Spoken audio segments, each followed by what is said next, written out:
Hello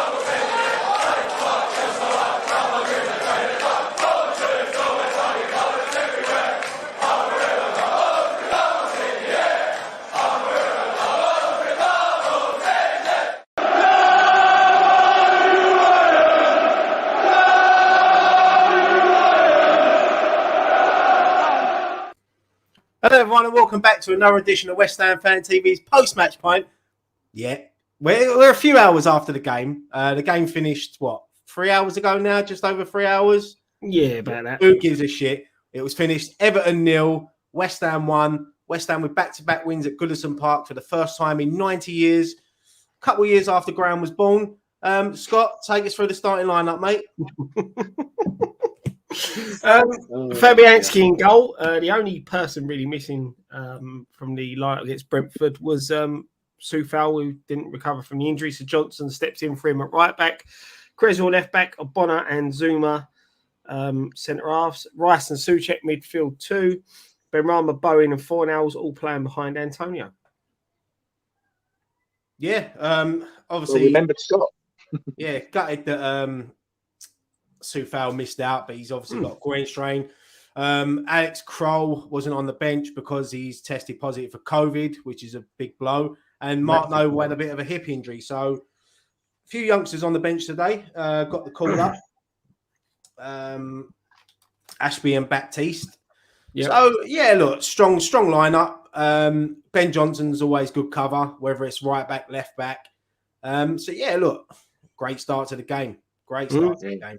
Yeah, I thought we sort of come out the traps, didn't we? You know, we were flying first 15, 20. I thought, anyway. Yeah, no, I think you're right, mate. And I think Everton fans will tell you the same. I think we sort of had control of that game. I mean, I wasn't expecting to go to Goodison Park today, I'll be honest, and have as much of the ball. What are you laughing at, Scott? I'm just laughing at Graham, sorry. Because my screen's going purple. Graham looks like he's just turned into an Oompa Loompa. It looks like he's, you know, Willy Wonka when she has that sweet. Yeah, the raspberry or the blueberry, isn't it? Hang on. Graham's watching Pornhub. Someone just put Graham's at a disco. But you know what, right? Going with the starting lineup, you know, I think it was right. There was a lot of calls for Fabianski to be dropped. I think there's certain fans out there that are waiting for Fabianski just to muck up and want him to muck up just so they can get Areola in the team. And as much as I'd like to see Areola get a chance, look, Fabianski's our number one and he deserves it. And I know he's made a few mistakes, but he's never let us down before. You know, he's been a great goalkeeper, great servant for West Ham. But yeah, I just think strong lineup. And from the start, I mean, as soon as we could have scored within, what was it, 30 seconds? Yeah. Yeah. We come out the traps flying, didn't we? It was like that. Yeah. We sort of put that performance against Brentford to bed straight away with that opening 15 minutes. We just went at them. And which is what we've done under Moyes. If we always bounce back from a defeat, that's what I was just about to say. We ended post-match pint against Brentford by saying that we need to bounce back and we needed a win in the Premier League. We were saying on Friday Night Pint as well. We needed to get a win under our belts, and it's a difficult place to go, Goodison Park. I know we went up there last year, but there was no fans. I thought today it was the same, really. You know, the atmosphere wasn't as I thought it was going to be. Their fans were a bit flat today. They didn't seem to. They seemed to be getting very frustrated, their fans, by players like Iwobi, who kept giving the ball away. And I think what we done well today was players like Townsend and Gray, who have been on fire, we kept them quiet. Don't get me wrong, Townsend whipped in some lovely balls, but lucky enough for us, they had Rondon up front. Do you know what? I think where the crowd were very flat, because it was, you could have heard a pin drop at times watching that. I think that made. Do you think maybe it filtered down to the Everton players, because they didn't really seem at it in the first half at all, did they? I think that come down to our hard work, especially in midfield. Graham's gone back to Willy Wonka's factory. It's that comes down to our hard work. Declan Rice, Soucek, Bowen, Fornals done a lot of chasing today. Benrahma for me, he had glimpses in the game, but he had a quiet game. But he was still effective at points. Yeah, that's the thing. It's like we said, like with that opening 15 minutes, the only thing we didn't do right was our final ball and score a goal. You know, the build-up play, the work rate, the passing, you know, it's some really good football played in the opening 15 minutes. We just didn't capitalise on it by taking a chance. And I feel overall, over the 90 minutes, again, our balls in the final third, that last decision-making in the passing, you know, that last decision, that last pass, we just didn't get it nailed on. And the prime example for that, and I'm fast forwarding to the second half, was when Antonio went through and took the shot when he had Bowen outside of him, when the 1-2 was on, the 1-2 with Bowen. It's just them little bits what we're getting wrong. But if that's what I'm criticising on a performance where we've walked away with a win and a clean sheet, you know, I'm splitting hairs. But that I thought do you know the amount of times we've started well and then got hit on the counter and like thought we should have been 1-0 up and we've gone in 1-0 down. I saw that happening. You know, Everton grew back into the game. Like you said, Townsend, even though he had a quieter game, he still looked threatening. Do you know what? I think, although they had a spell, didn't they, where there was a couple of balls in the box that were causing a bit of panic and that. But I thought, for the most part, the defence were solid today. Yeah, Ben Johnson going forward today, done really well. I thought defended really well. A couple of times could have got the ball in the box a bit earlier, but look, he doesn't start many games. I feel very comfortable having Johnson at right back. You know, I thought he had a decent game. To be fair, thought he had a really good game, mate. Yeah. Honestly, I really did. I thought he looked like he'd been playing week in, week out for West Ham. You can see Zuma and Ogbonna talking to him through the game. And I just thought he was quality today, and he never lets you down, Ben Johnson. He's got a big future ahead of him at West Ham. It's a shame that Soucek's so good, because Johnson would be our starting right back week in, week out, without a doubt. Yeah. 100%, mate, 100%. And I suppose what plays in his favour as well, he is a bit more versatile. You know, he can play left back. You know, and realistically, you sort of look at it that you've got Fredericks there, but he's got his injury problems. So he's sort of understudy on one side to Kufal and understudy on the other side to Creswell at the minute. You know, but as I said, when he steps in, he doesn't really disappoint. And that's what you want. If you've got a youngster jumping at the bit, trying to get involved, when he does step in, if he keeps putting performances like that the way he did today, it won't be long until it's inevitable that he's going to have to take somebody's place, because you can't keep asking him to step in, do a good job, and he plays well, and then you keep dropping him again. There's going to come a time when he's got to start. I was impressed with Creswell today as well. Looked very comfortable back down on the going up and down on the left. You know, played a few good balls in, little 1-2s, overlapping runs. But yeah, I mean, first half, a couple of standout points. Obviously, the first one was the ridiculous booking of Antonio. Yeah, I was just going to say about that. Antonio's running at full pace. You know, he's gone in. The bloke's got to change. He's got a tap. He's gone down. Why is that a yellow card? Explain to me why that's a yellow card. He hasn't dived, because the Everton player done that later in the game when it went out for a corner. He dived. Yep. So why wasn't he booked? Yep. And the funny thing was, as soon as that, I think it was Keane. You know, Antonio put his arm across. He dives on the floor, and the ref gives the corner. Because Antonio turned to him and said, "That's diving then. That's a booking." Yeah. What worried me, Scott, was I was at Southampton away this year when Antonio got 2 silly yellow cards. And as soon as he gets that early yellow card, and you know what Antonio's like, sometimes he likes leaving his foot in. I'm thinking to myself, this is going to happen again. He's going to get another silly little yellow card here. The biggest joke for me, though, right, is the fact that he didn't dive. He's gone down. Right, he's gone down under his own steam. There was no thingy, no contact. He didn't appeal for a free kick. There was no up in arms from the centre half that he dove. But you see the way players like Ronaldo, Salah, and the like roll around on the floor after not getting touched and ever get booked. Yeah. You know, do you know what annoyed me later on in the game when he went up for the header with Pickford, and he's cleanly won the ball. Pickford just lost out. And like Pickford's screaming and shouting and throwing his arms up in the air, like trying, you know, it could have influenced the ref. Ref could have pulled out another yellow. Yeah, but you know what goalkeepers like, mate. They feel a little tap on the shoulder and they feel like they've been fouled. You know, they're way overprotected sometimes. Mate, we're not playing. You know, it's a contact sport. You know. Yeah, you want to tell some of the players that. But look, we did have the ball in the back of the net. Soucek, I could tell straight away he was offside. Yeah. I mean, when you watch it back, it was offside. You know. Oh, yeah, you could see it at the time he was offside. You want it. You hope that there's someone's got their trailing leg or arm or whatever keeping him on. But I knew good finish though. Good finish. Yeah, it was a great finish. He played well today, Soucek, I thought. Yeah. He looked like Soucek of last season, didn't he? Yeah, he was getting more in the box today. And yeah, he was linking up well, as he always does, with Declan Rice and obviously Bowen, Fornals and Ben Rama when they dropped off to look for it. But look, we never get bored on this channel, and I don't think any West Ham fan gets bored of talking about Declan Rice, how good he is. I mean, I'm glad that other fans, opposition teams are now starting to see how good he is. I mean, today just showed him why he's our best player without doubt. He's unreal. I love watching him. Do you know just how his games adapt from 2 seasons ago to where he is now? He just looks like a seasoned professional, a seasoned international that's been playing for 10 years plus.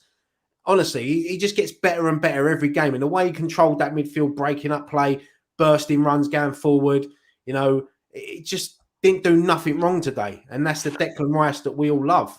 You know what, right? Is I said I've seen the stats on his performance, and it's just phenomenal statistics for him. But the thing that done me for the first half, he just sat back. He let Soucek try and get forward. I don't know whether that's because he's heard rumblings of Soucek getting a bit of criticism from the fan base, but he he dictated the game from that holding midfield position, a lot like he does for England. He's spraying it back, when he bossed the game from that position. And that allows Soucek, and that's why I think Soucek seemed to have a better game, because he started getting into positions that we expect Soucek to get into to be really dangerous. Getting his body in there, and that is a lot down to Rice. And that's why I think sometimes, sort of towards the start of the season, I think Soucek has not been great, but I think that's more to the fact that Rice was getting forward more, and he's not noticing as much. He hasn't been poor either. That's the thing. No. Everyone's going, "Oh, he ain't been as good." The only thing you could say is he's not getting as many goals as he did last year. But I don't think his game really dropped off in any way. Personally, that's just my opinion. In any way other than the goals he's contributed last year. There was a stat the other day that so bearing in mind we've been saying a couple of games now, he's looked a bit leggy, he's looked a bit tired. He still ran more than any other player in our side. Yeah. There was another stat that he was like the seventh best player in the world on stats. He was in the top 10, Soucek. So I think he has got some unfair criticism lately. But look, as we always do, we always judge him by games, and he wasn't great against Brentford. And he'd probably be the first to say that. But Soucek, since he's joined the club, has been unbelievable. Been one of our best signings we've made for a long time.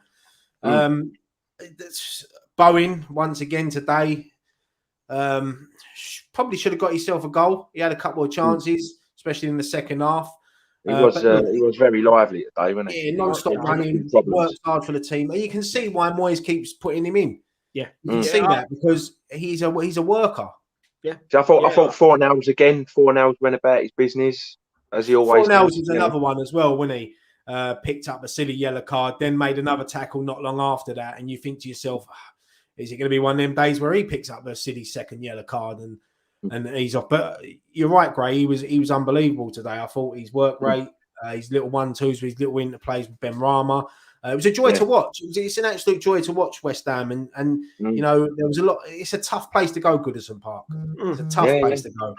But look, one of the main reasons why we're walking out of there today with 3 points and a win is down to our 2 centre backs. One got the goal, and the other, Zuma, was unreal. Once again. And there was people calling for Ogbonna to be dropped. Mate, as I turned around and said the other night on Friday Night Pint, you can't drop Ogbonna. The guy's solid. Yeah. Them two today were just absolutely immense. The thing is, those two are not going to get out muscled very often. Yeah, exactly. It's the blocks the blocks that Zuma put in today, and Ogbonna as well, but there was a couple. Zuma, he just chucked his body on the line, and even when he was limping, he still managed to be the only. When Everton got that corner near the end, Zuma's limping, he can hardly walk, but he still won the header and got it out. And you can see at the end of the game, them two both cuddling and speaking to each other, obviously. And we don't know what they're saying to each other, but I can imagine it being something like, "Fucking hell, well done there, son." You know what I mean? Not in that way. If we can keep them two fit, you know, they're two of the first names down on the team sheet every week for me. Yeah. They were a brick wall today. They were a brick wall today, a pair of them. You know, and that's the thing. It's, you know, there's games when you've got to win dirty and you need to be solid at the back. And, you know, is that our first clean sheet of the season? Sorry? No, we got one. We got one again, didn't we? Yeah, Southampton, and obviously the ones in Europe. But is that the first? Is that their first? No, Southampton was Zuma's first game, wasn't it? I can't remember. Anyway, they didn't play in that one, did he? I can't remember. I don't think he did. It's that is, as we said, that's the bounce back that we needed from that Brentford game. Yeah, now we've got another big one on Thursday. Yeah. Well, let's talk about Ogbonna's goal. Yeah, we ain't got that far. Don't worry. Give me the Thursday. Great, calm down, mate. The thing is, do you know what? I think when you sort of knew our luck was in, was that Iwobi miss in the first half. Yeah, I've got to admit, when he done an air shot across the 6-yard box. He was poor. I mean, it was one of them.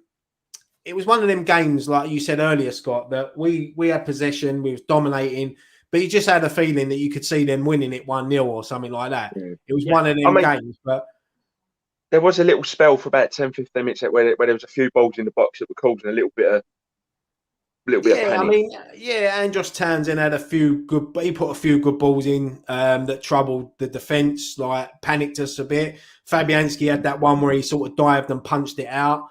Iwobi had the air shot. I mean, he was poor for them today. I can see why their fans were getting on his back. They paid a lot of money for him, and he's not delivered for them. Damari Gray, we kept quiet. He's been one of their outstanding. You look at the stats before the game. He's been one of their most outstanding players. Rondon up front. You know, they didn't sign him to play 90-minute games, did they? They signed him to bring on, but obviously they got Calvert-Lewin and Richarlison out, so it was a bonus for us not having them two, because if them two were playing today, it could have been a different scoreline with the chances that Townsend was creating for them. I mean, at the back, Godfrey and Keane, you know, Antonio had them on toast, you know what I mean? He was just knocking it past them, and you ain't going to beat Antonio for pace. You know, what's the difference between Antonio and Rondon today? Is that Antonio holds the ball up and brings players in. Rondon, it was just bouncing off him.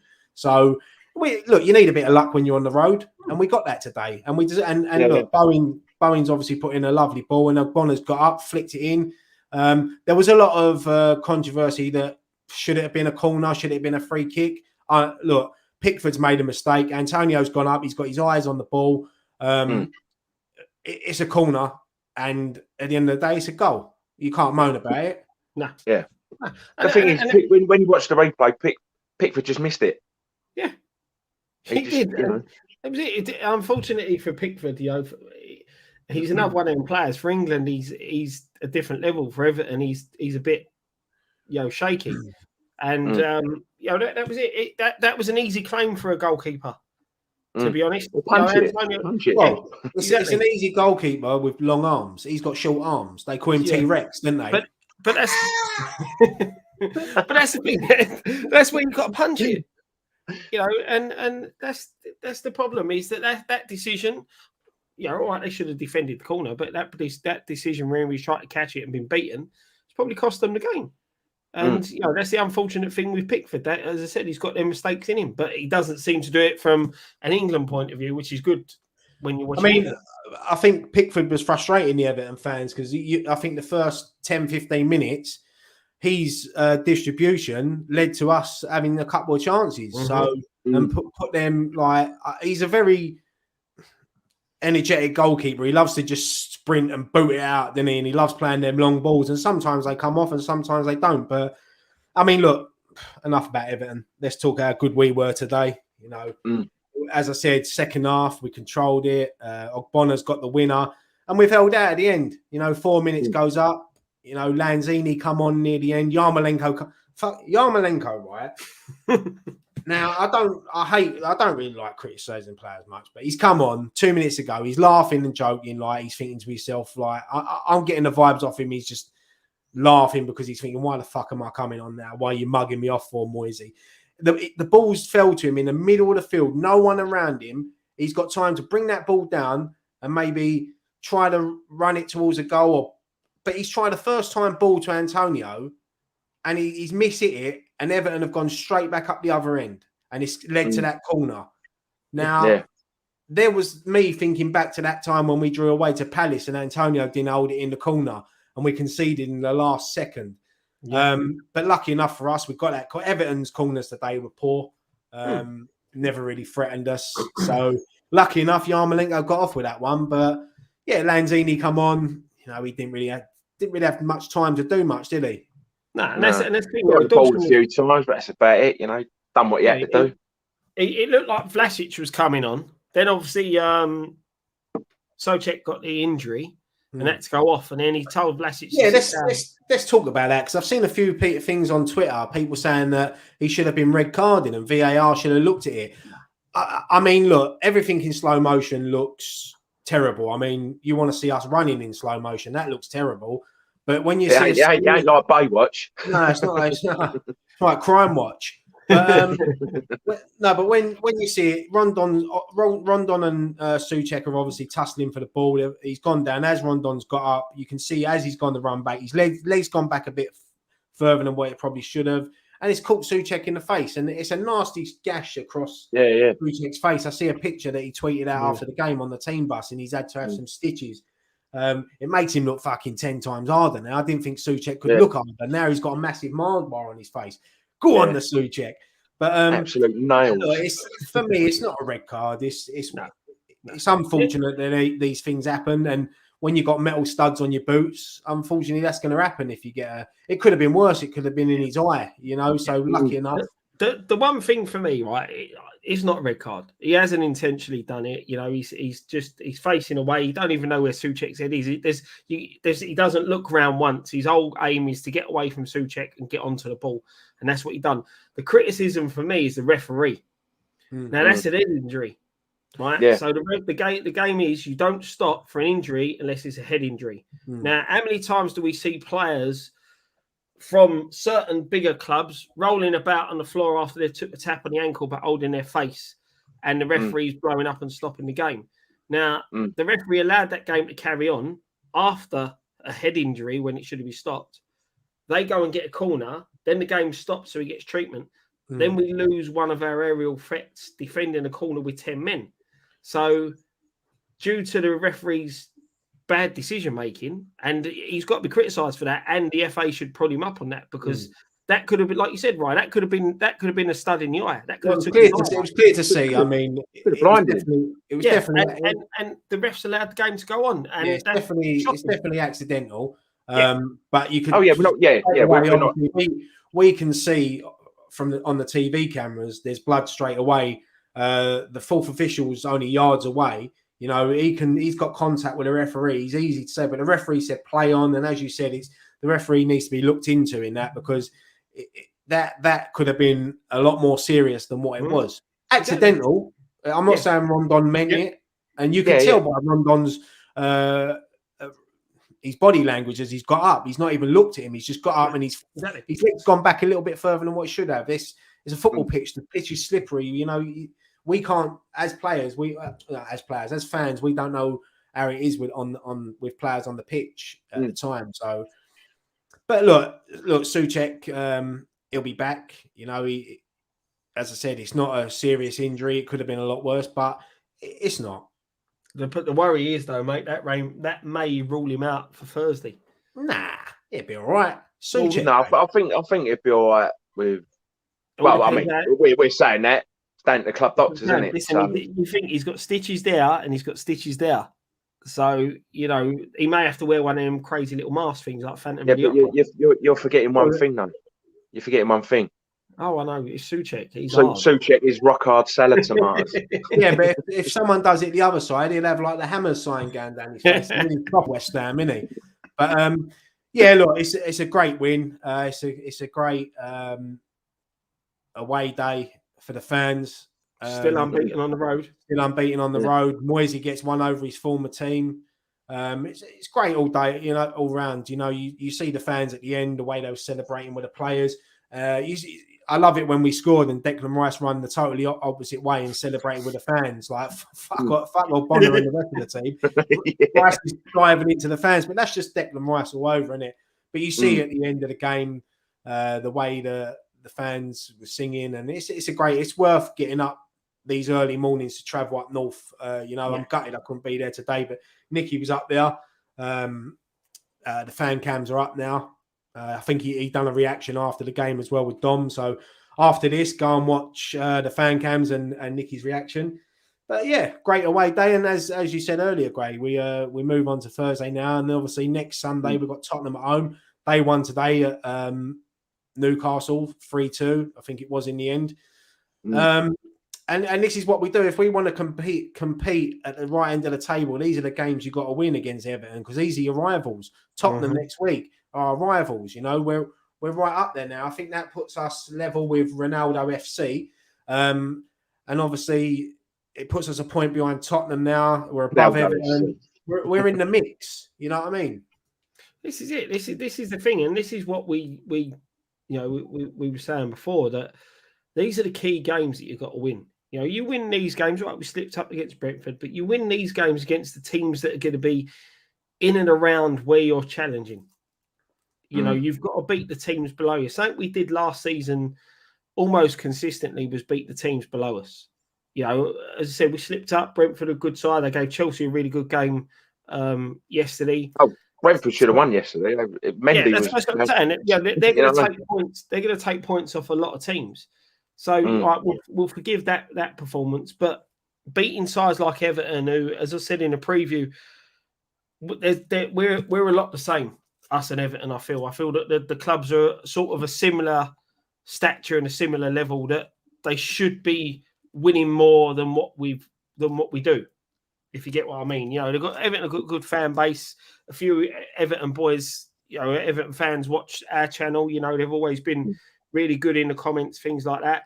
And you know, you saw at the start of the show they're commenting saying, you know, it was you guys deserved that, and that's what I like about them.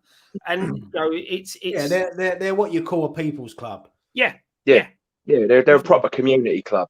You know, they're all about the fans and the community. And to be honest, mate, I think like they say, you know, certain clubs get labelled sleeping giants. I think Everton are a sleeping giant. If they can get their act together, and now I think they'll.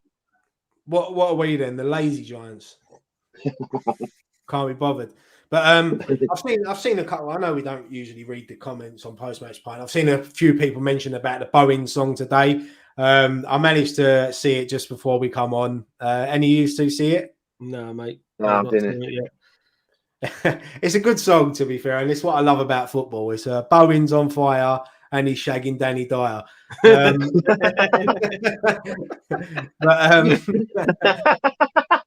It's a great song, and it's great banter, and I think Bowen didn't know where to put his head when he was walking past the fan. Kevin Nolan seemed to have a little bit of laugh about it, but yeah, Bowen's on fire and he's shagging Danny Dyer. Bowen's on fire.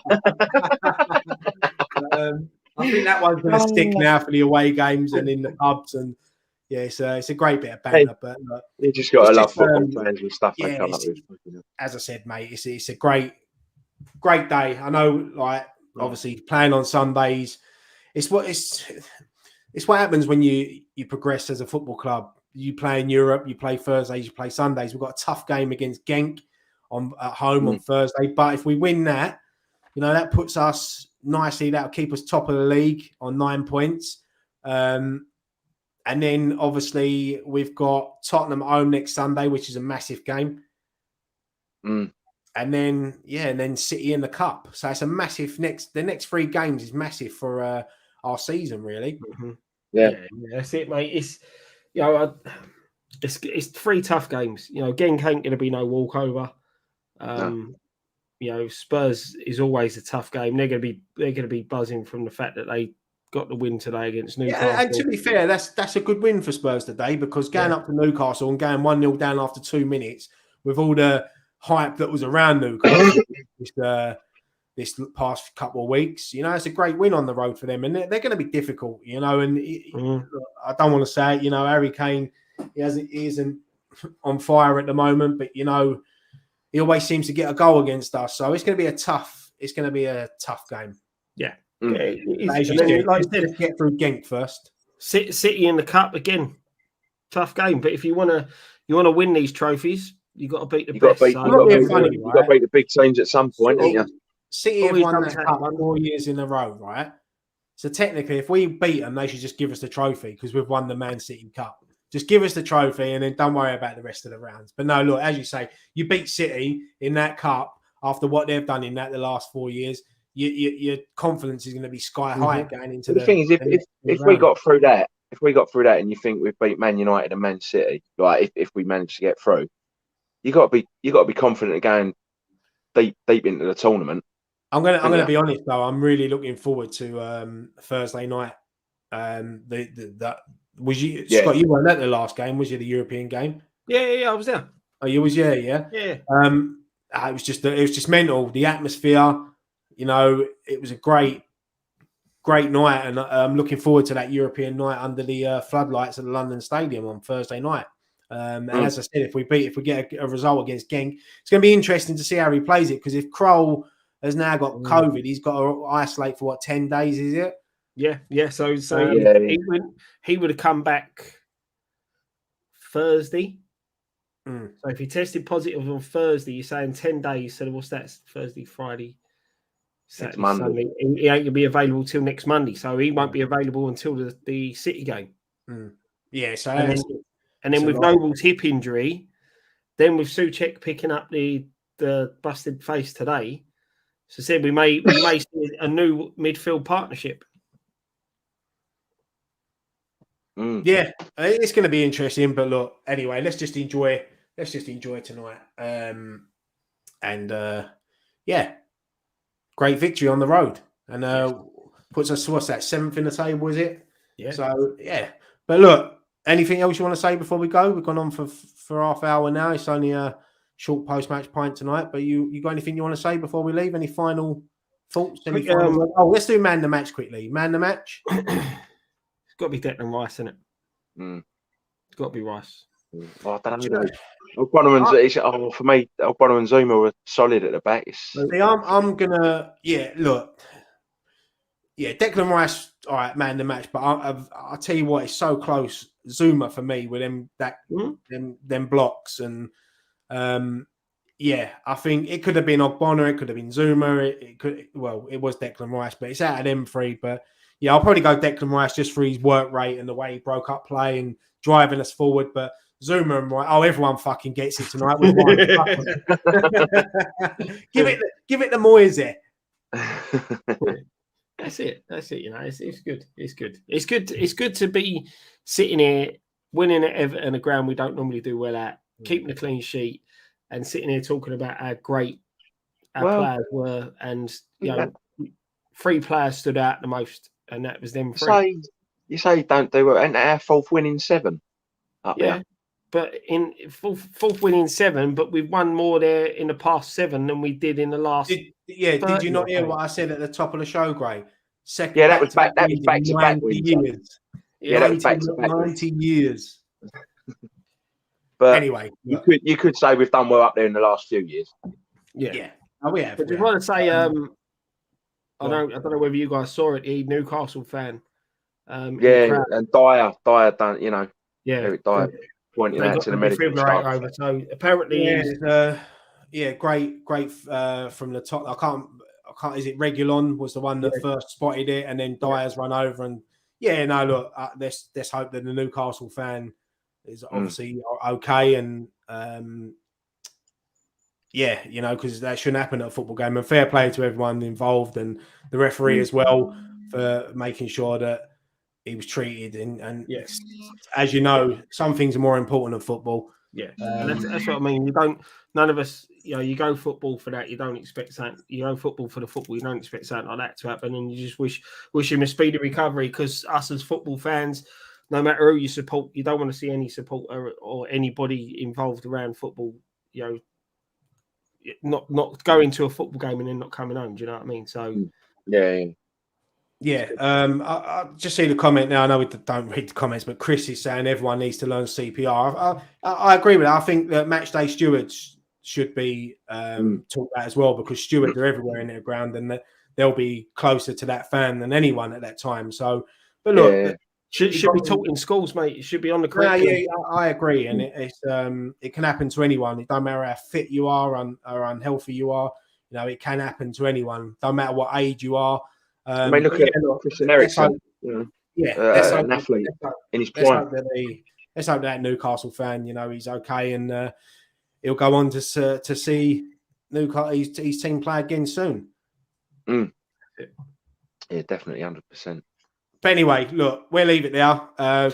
Great win on the road. And yeah, don't forget, please keep subscribing to the channel. As I said, there's a few fan cams up. I think we had a problem with a couple of them with the sound issues, but Nikki sorted them. Nikki done a live reaction straight after the game. So after this, go and watch that. Safe journey home to all the West Ham fans that went up there tonight. This afternoon. And yeah, we'll leave it there. We'll be back on Thursday. Well, Scott will be back for a preview for the Genk game. European previews are back, Scott. It's so hard to do because you don't know hardly anything about the teams we're playing. just make it up, mate. Just start making names up. I won't fucking know. I just go, oh yeah, he's a good player. Yeah, I used to watch him. Better look out for him. Yeah. No, I kept it short and sweet for this one. I think I got it down to just over 3 minutes. So, well, do that. Keep doing that, Scott, because we're winning. I know, that's what I mean. I'm going to try it again. Short, sweet, and win. Graham, I'll see you tomorrow at football. Me old pedigree chum. Oh, what's that? Are you not coming? Yeah, no, yeah.